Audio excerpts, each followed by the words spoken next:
My name is Mavis Jewett. I'm an RN and have been a nurse now for more than 40 years. There are many things that we learn just by experience. So what we want to do today is start passing on some of those great tools that you can use to make your life easier. We're more rushed, we're more busy, we have much more documentation. What we want as nurses, as medical workers, is to have the right tools at the right time to help our patients and their families feel as informed as possible. Now, what I want to talk about is we have a lot of us that deal with end-of-life care, and I've worked with hospice for about 20 years now. What we want are tools that we can use to make it so much easier for a patient and family to know where they're at. Now, the Kornofsky scale is wonderful. The palliative performance scale, absolutely wonderful. What we wanted was something really quite simple to go forward.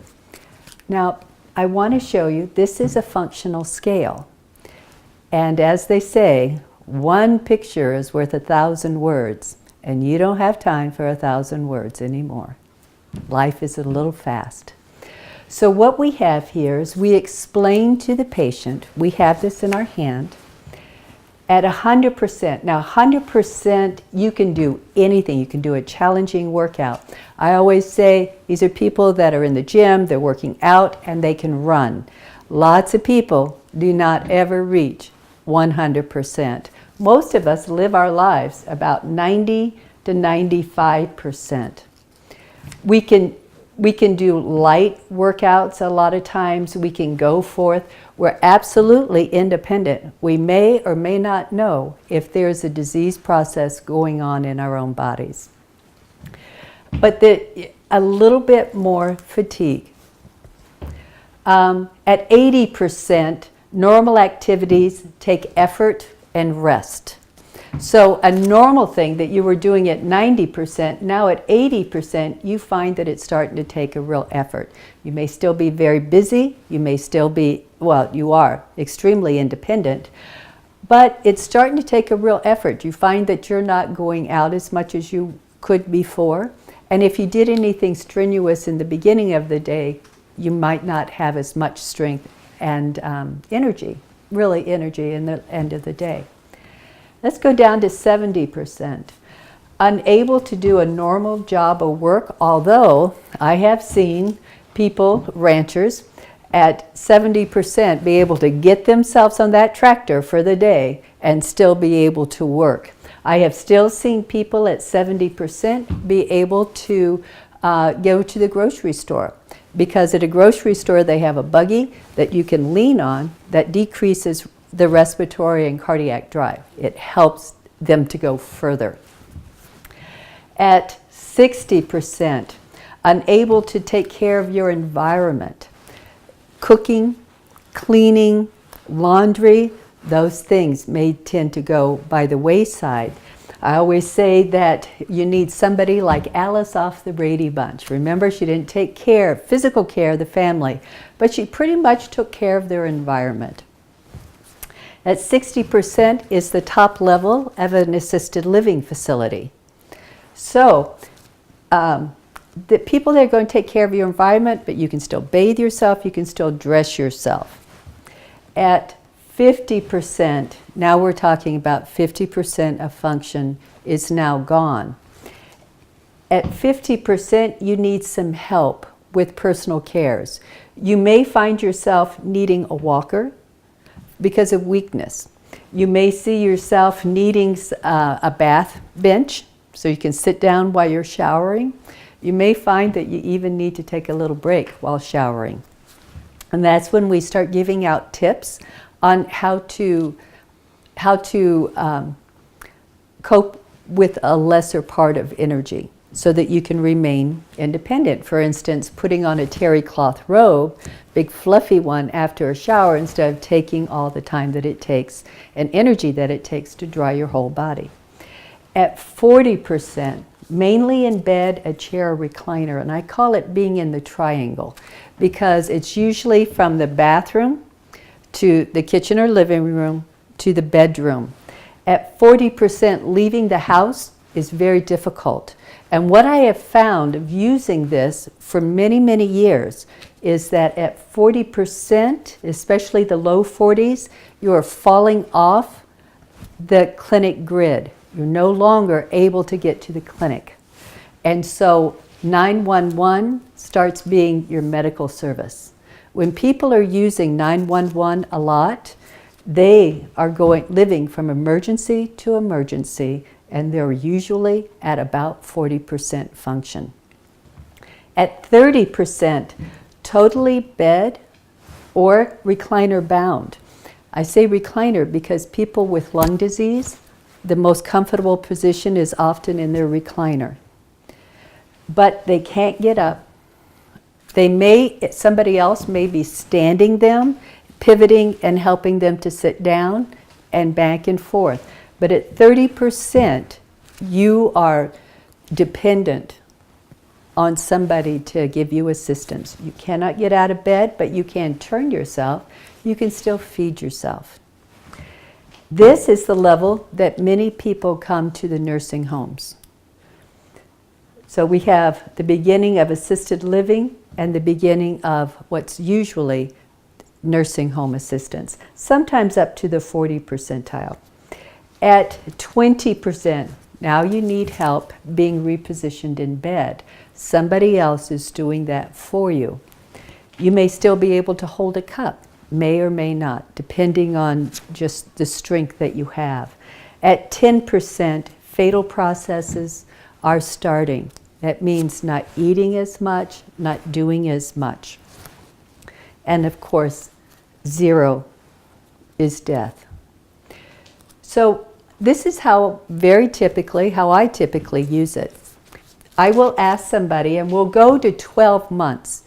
Everybody, every country, everybody has different holidays. I'll just go over the ones that we use the most in our region. So I will ask somebody where they were at after explaining it, just like I just explained it to you. Where are they? So I will say, okay, 12 months ago, say this is the month of September, 12 months ago would be this time last year. Sometimes you need to trigger it. Sometimes I look at the patient's birth dates. I look at their spouse's birth dates often and their anniversaries, because I can say, okay, on your last anniversary, and help them to bring that up. 12 months ago here would be last September. So let's think, and they tell me an answer. Almost without exception, because I can't think of an exception, patients and families tell me the number, and it is always within about 5, on the outside 10%, and then we'll just go to the center. Because this is a roundabout picture. Remember, I'm looking at this, talking to a patient and their family. They will very often tell me that they were just about here, maybe 80%, a year ago. Then I will go to 9 months ago. If this is September, then I'm going to go back to Christmas. So, okay, often I will also give a little clue. Did you put up a tree this year? What did you do just to bring them to that day, that time? And they will say, oh, well, I very often say at Christmas, I didn't decorate like I usually do. I used to go all out. Now, I just didn't feel like it. I didn't feel up to it. It took too much energy. And they are coming about right there. 6 months ago. Now, 6 months ago, if we're in September, would be just around Easter time.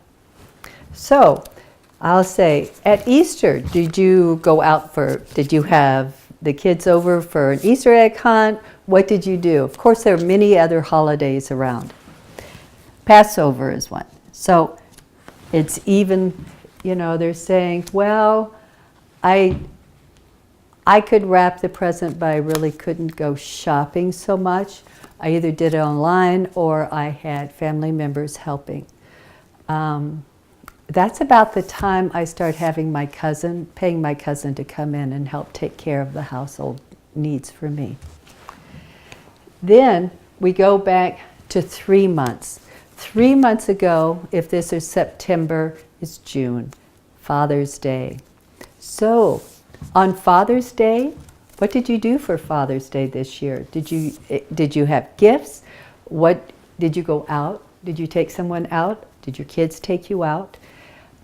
And just give them clues so they can go back to that day and help us to come up with the thing. And they say, oh, I went out. It took a lot out of me.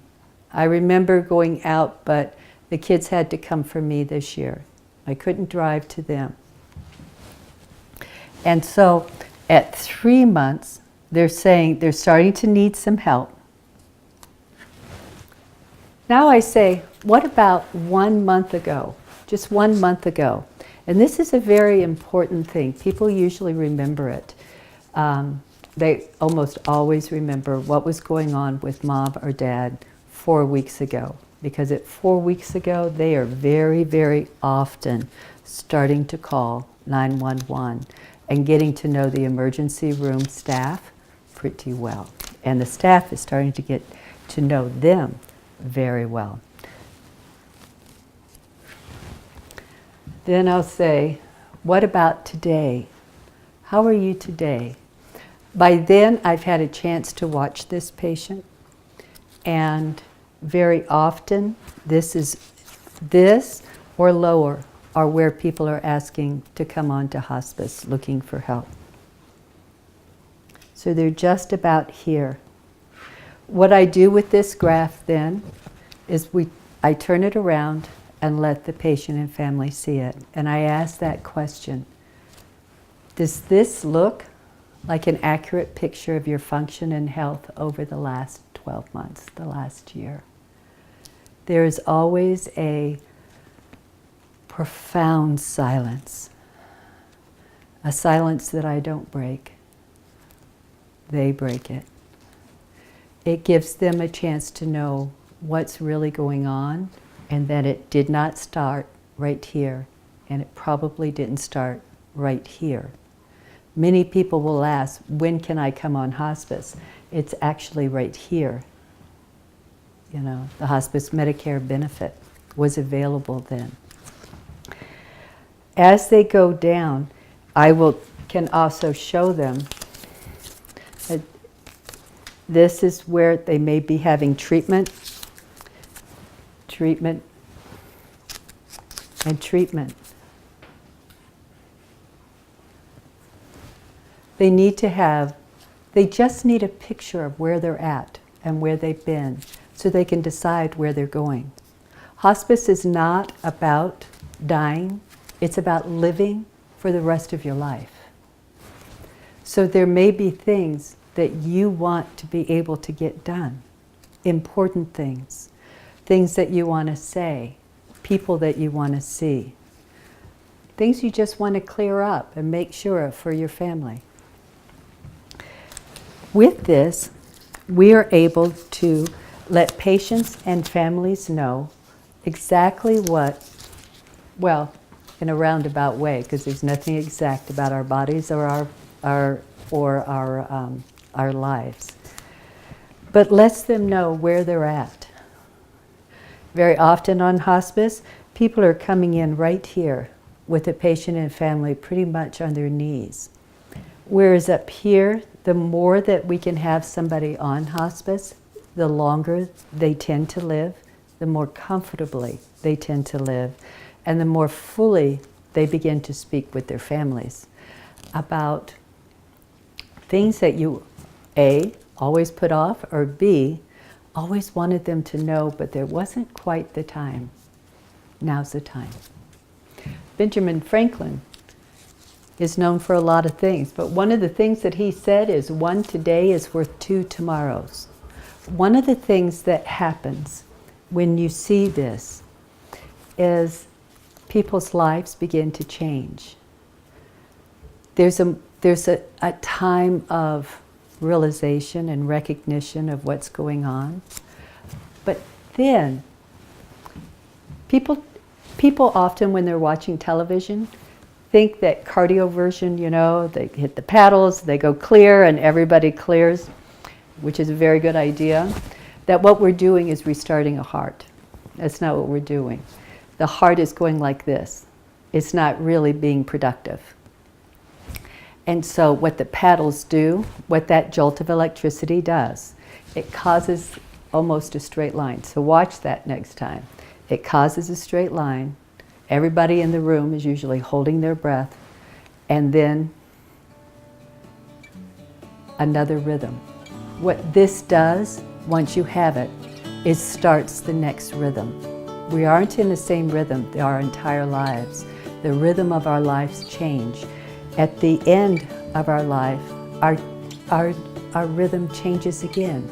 This gives them a chance to start that rhythm intentionally.